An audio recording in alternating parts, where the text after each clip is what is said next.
off with a man calmly skating down a path in the middle of a forest when he suddenly notices a bear lurking around in the distance. Hello, Yogi. Oh.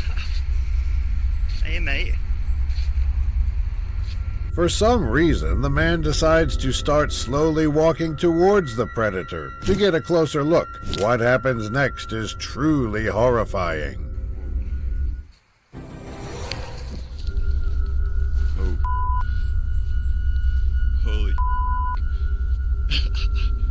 Many minutes go by as the bear continues to walk in the man's direction while he does his best to backtrack his way to safety. He eventually cuts the camera, and the video unfortunately ends there. I honestly hope I never have to experience such an encounter.